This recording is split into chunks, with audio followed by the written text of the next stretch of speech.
Morning, guys. So this morning I actually want to talk a little quickly about Esther. Now, over the past week or so, I have gotten the same message in Esther a couple times, and excuse me. The story of Esther is quite an interesting one, and it's because I don't believe God was mentioned in it. And one of the first points that I want to make is that even though he was not explicitly mentioned, his handiwork was there throughout the entire thing. But the point that I want to focus on is in the beginning, the first few chapters. And a little while ago,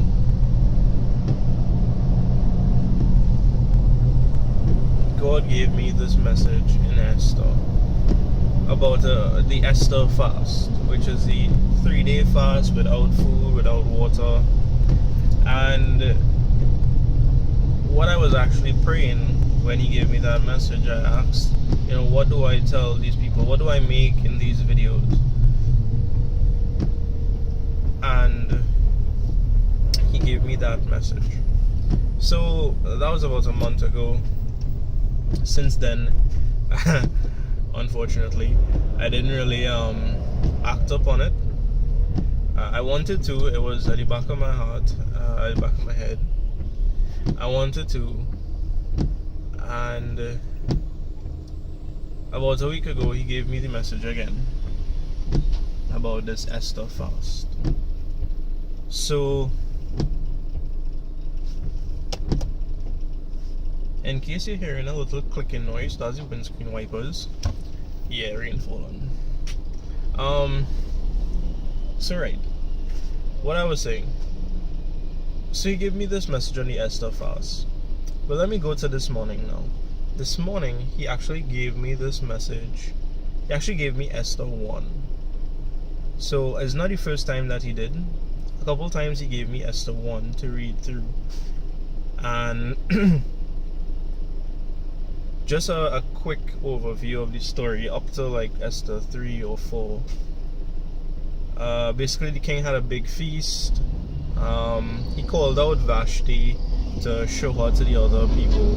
She refused to come. He was angry. And basically, according to his hand people, they told him, okay, give Vashti's estate to someone else. So cool.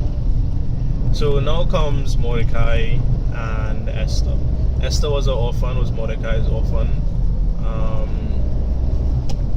She didn't have a mother or father, and according to the scriptures, she was quite fair, like good looking. So she went through the whole purification process and all of that, the 12 months, 6 months in myrrh and the 6 months in something else.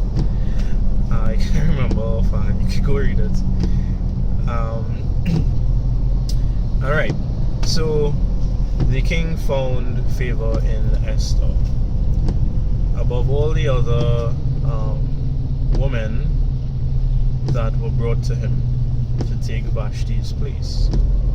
Now, the part that I want to expand upon more is actually the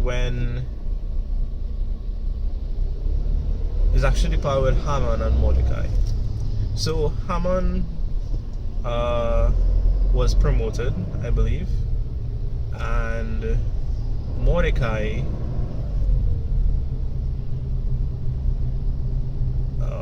I believe Mordecai did not show him the respect that he wanted, or something like that. And I'm just paraphrasing here. So basically, you say, okay, I'm gonna ask the king for a decree to kill all the Jews. And the king did give Haman his ring to seal it.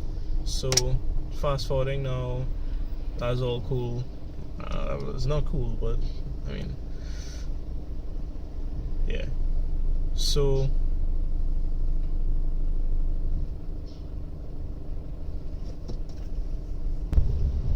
yeah, so I just went and read it just to make sure I'm giving you the right information.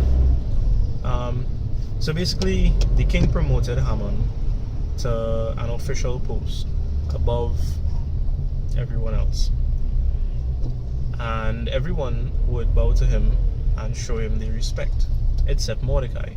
So Haman went to the king now and said, okay, there's this race of people, there's this batch of people in your kingdom that basically they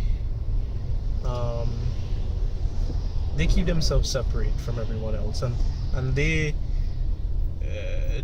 don't obey the laws of the king, right? So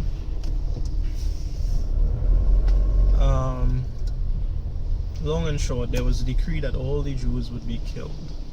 And when Mordecai heard this, he was angry and frustrated. He tore up his clothes and all of that.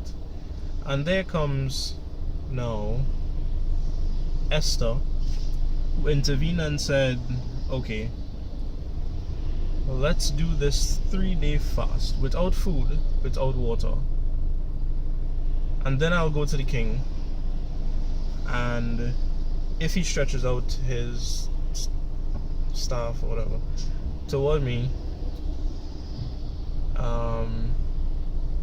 basically whatever happens, it happens. Because in that time, I don't think it was allowed to just go to the king without him requesting your presence. But if you go and he stretches out the thing towards you, that means, okay, you're good. If he doesn't, I can't remember what happened. I think you would get killed or something. Right? So, okay, so my point is that 3-day fast. Now, God has given me that message a couple times. And it has to do with the current state that the world is in. So,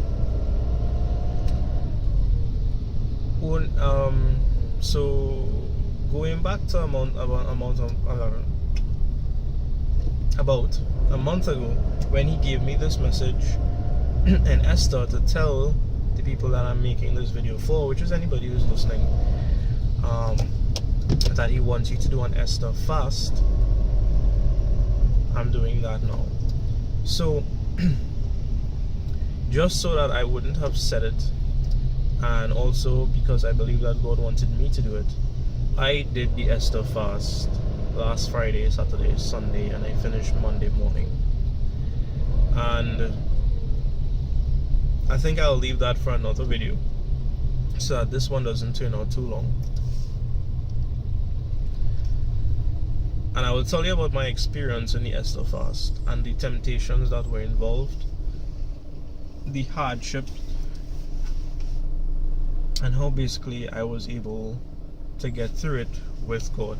Because there were a lot of times that I wanted to stop, and I did pray and ask God, can I stop? But he had a plan in it, and he wanted me to finish it for whatever purpose that he deems fit. And we're living in a time where God is really angry.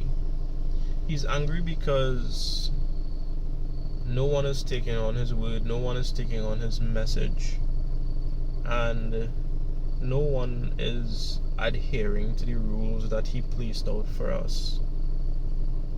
And at this point, especially in Western society, the Bible has become somewhat of a laughing stock.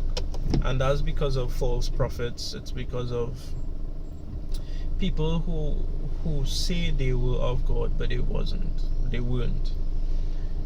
And the Bible accounts for all of that, you know.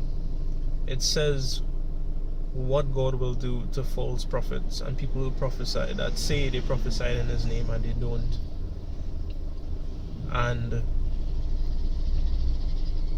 But that's a message for another time.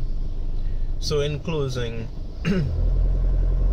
anyone who's watching this, listening to this, I encourage you to pray and ask God more about this 3-day fast, or as it's called, the fast of Esther. so that you can get an understanding if God wants you to do it specifically as He wanted me to do it.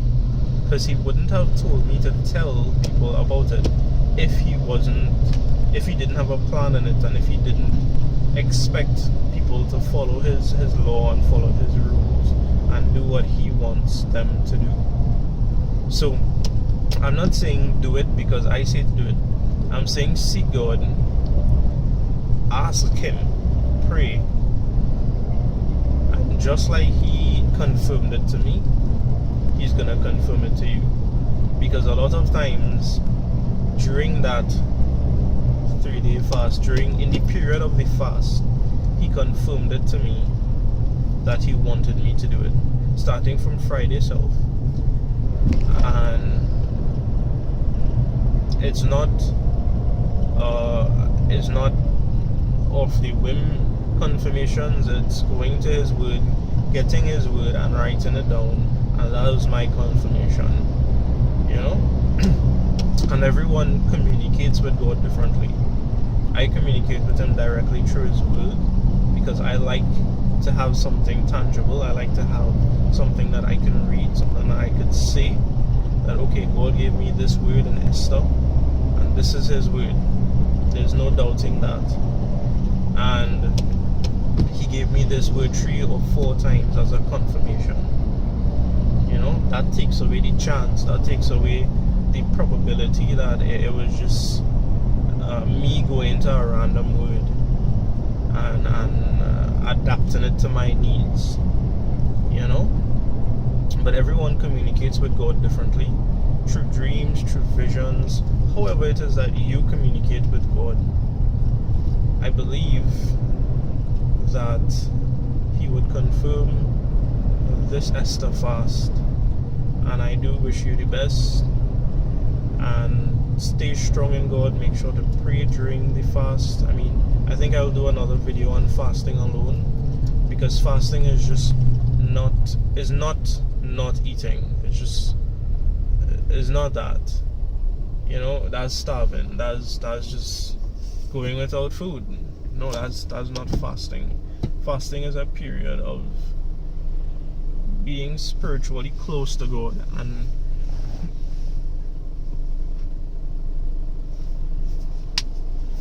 yeah, I think I'll do another video on that so that this one isn't too long. But I'm glad I did get through this one. I pray that it does touch someone's heart so that they could go to Esther and read from Esther 1 in the Bible. It doesn't matter what version you have, King James, whatever.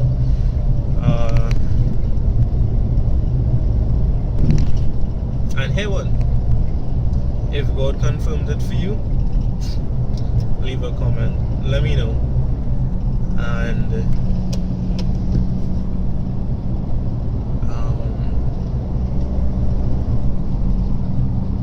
yeah, so that was it. Sorry about that. That's quiet and random. Yeah. I don't think I have anything else that I want to say. I'm just wasting time now. So have a blessed day, guys. Until the next time, until my next vlog, which should probably be tomorrow, because I want to make this a daily thing. Yeah, until next time. I don't have a goodbye catchphrase yet. I should